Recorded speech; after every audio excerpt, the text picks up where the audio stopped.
deployed in your area. Crush this rebellion. The princess has caused us a great deal of trouble.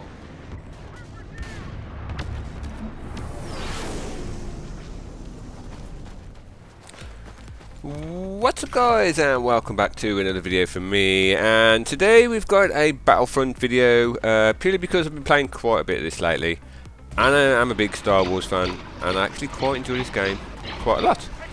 But what I want to do today is go over a few things which I've learned, and hopefully give you some tips and stuff that you guys can use as well if you're playing Battlefront. Along the way I will be showing you the setup that I'll use for pretty much Imperials and the Rebels, regardless, and I'll tell you why later on. But at the moment you can see we are in the heavy turret. Now this turret is slightly overpowered. It has got a huge amount of splash damage, so you can kill infantry by not even hitting them directly, just hitting them and then splashing and hitting them that way.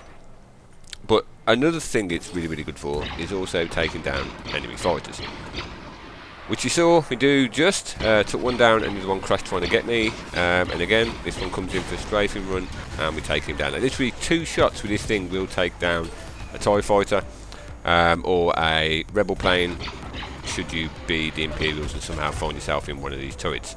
But having air superiority is quite important in this game, especially for the rebels, because you can deal quite a lot of damage against the AT-ATs with the X-Wings and the A-Wings. Now you can see this guy again, he's going to have another attempt, and now he's realised, no, I'm not going to get head on, I'm going to fly off. So already they're thinking twice about the route they take, which is kind of a win for me, because if they come straight at me, I'm going to hopefully shoot them down, and if they don't, there's another one just diverting off so he doesn't get shot down straight away.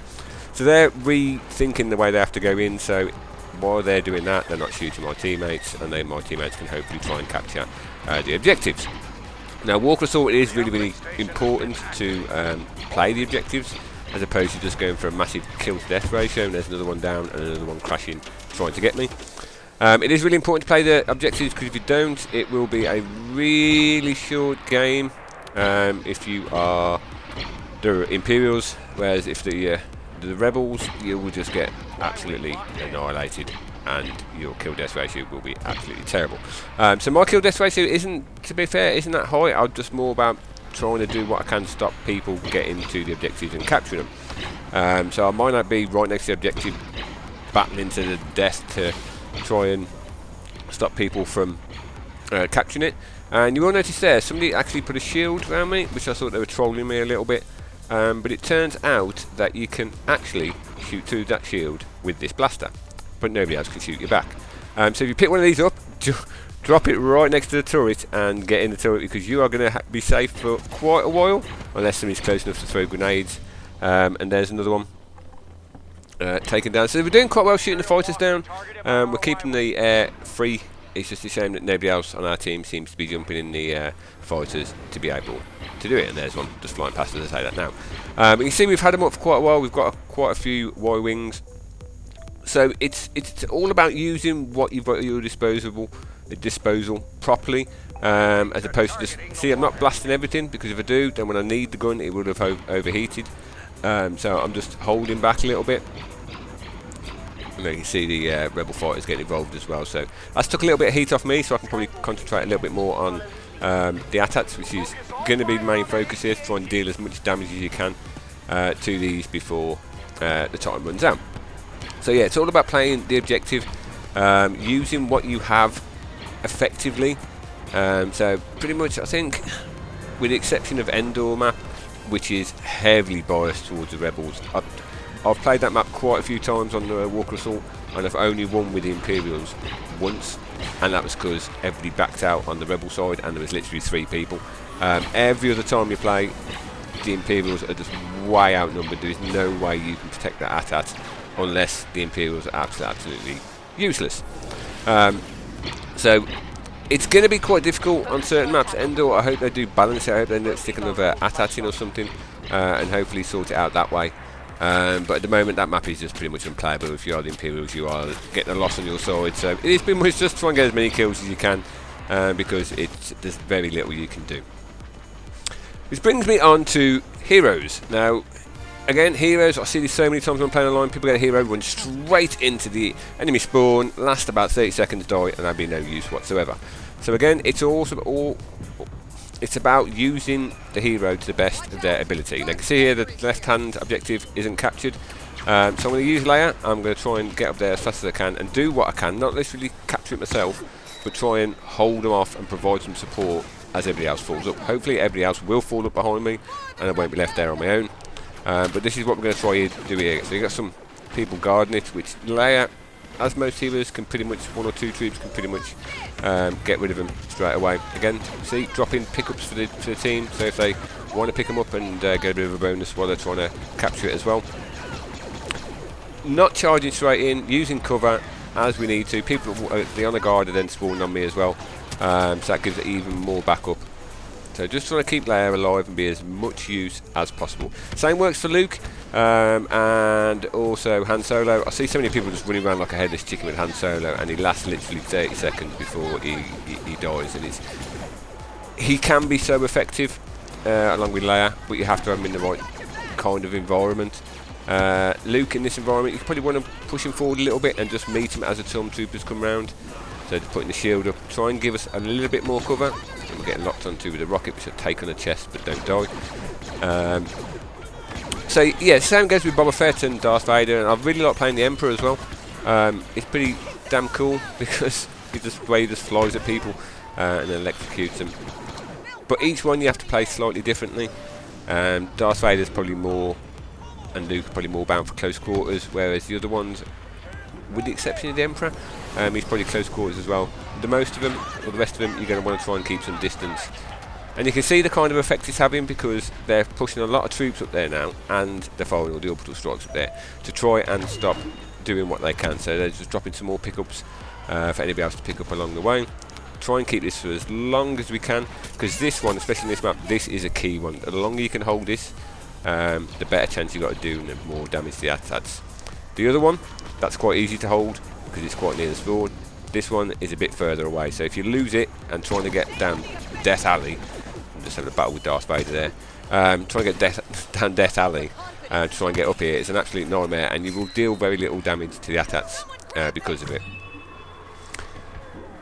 So we're still going with Leia. She's not chasing after him, not trying to do a massive amount of damage, get a load of kills, and we finally get absolutely annihilated with a orbital strike, and that brings us on to the next bit, which you're going to see in a little bit. It's fighter plane.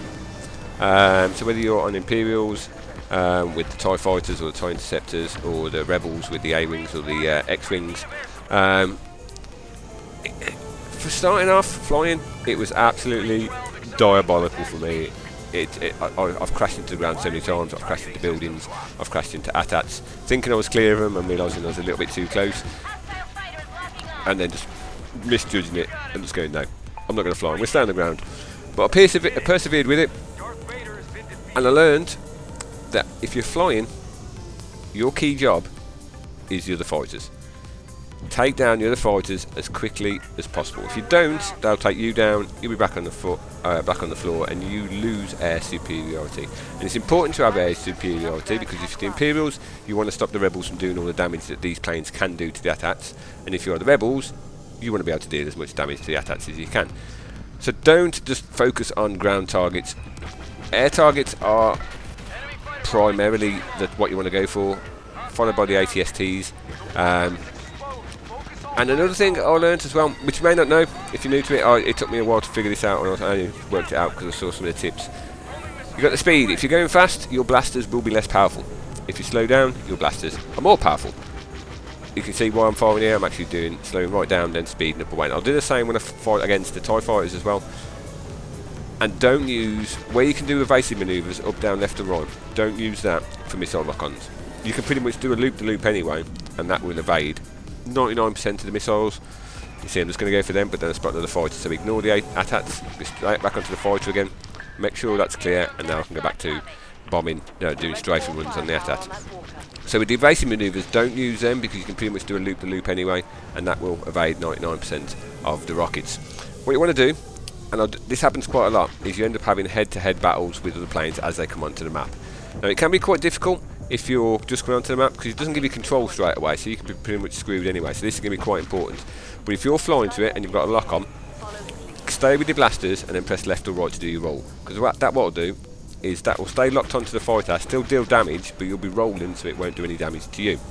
That can be key to surviving that first initial battle. After that, I mean, I've come on where I'm fighting like 3 on the map, and against 3 of them you have literally no chance because you don't have enough time to take down one. If you take down one, you're lucky, before the other 2 are right behind you and blasting you to smithereens. The rebels do have a little bonus because they have got a shield, whereas the Imperials only have turbo boost, which can help you get away from missile locks. But to be fair, I don't really find it that useful at all. I keep forgetting to use the shield with the A-wings and the X-wings, to be fair. So again, I'm just going down this way, shooting the floor, but I'm keeping one eye just up ahead of me because that's where the enemy jets or enemy TIE fighters spawn in. So I want to make sure that if anything comes in, I can attack that as priority. Using the mountain as cover, so when I turn left behind cover so I don't get rear-ended as the TIE fighters come in and have a clear shot at me.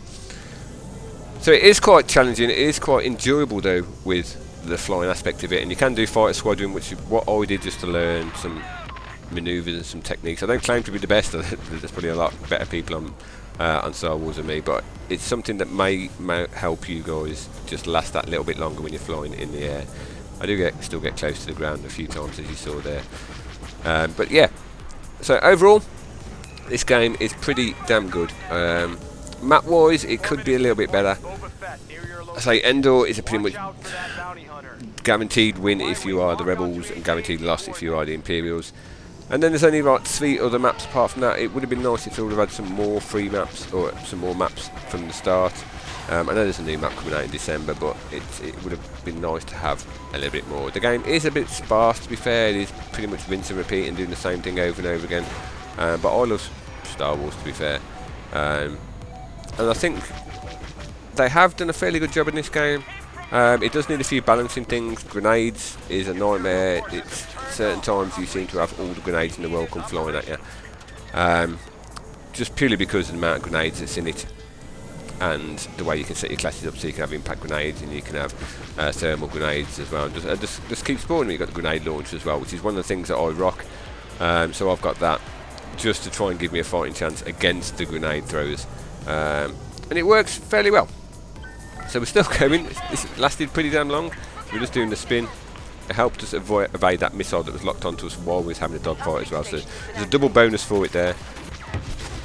And we finally get shot down by the TIE fighter, or the TIE interceptor. So that's just a few ideas and a few general tips from me on how to try and play Battlefront a little bit better. I only really play Walker Assault, so I don't know much about the other game modes. But I like it because it's very much an objective-based game, and it isn't just camping in a corner and then trying to camp your way to the win by having the most kills, because you've actually got to work with your team to a certain degree.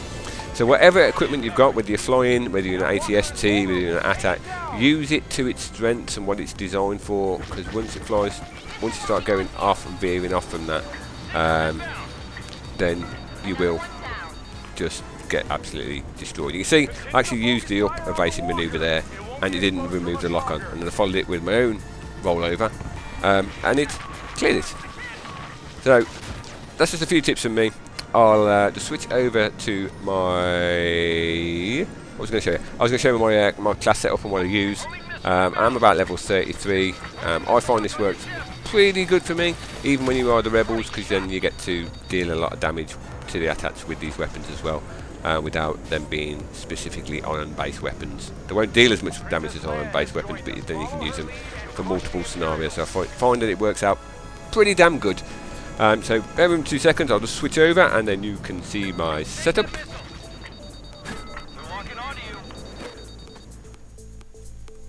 So this is the setup that I am running. I'm a default hand. I've got barrage, which is just basically 3 grenades that fires out the grenade launcher.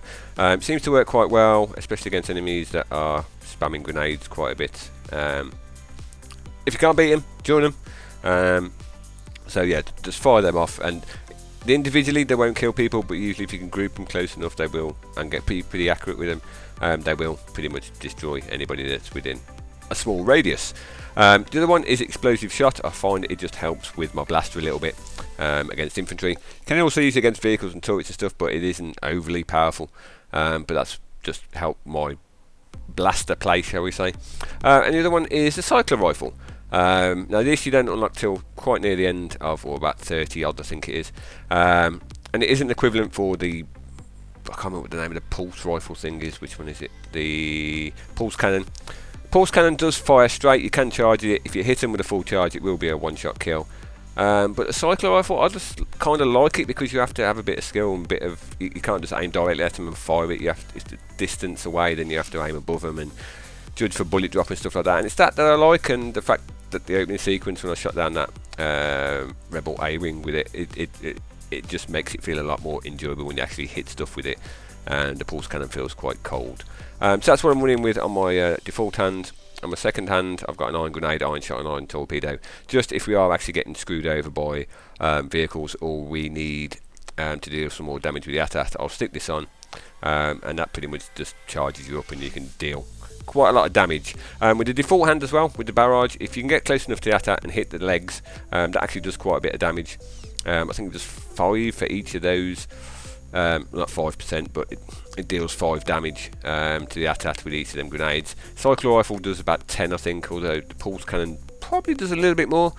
And the trait that I run with is Bounty Hunter, which basically just gives you power-ups and then resets your cooldown when you kill people and stuff like that. So basically you get to level 2 or you get to level 3, and pretty much every time you kill somebody you get a new power-up, whether it be a blaster cannon or a proximity mine or orbital strike and stuff like that. It just gives you them without you needing to pick it up, so that's pretty cool, and I find that probably the most useful out of all of them. So there you go guys, I hope this video has been informative and enjoyable. Hope you picked up some tips that you can try out for yourselves. Thanks for watching, and until my next video I shall see you all soon.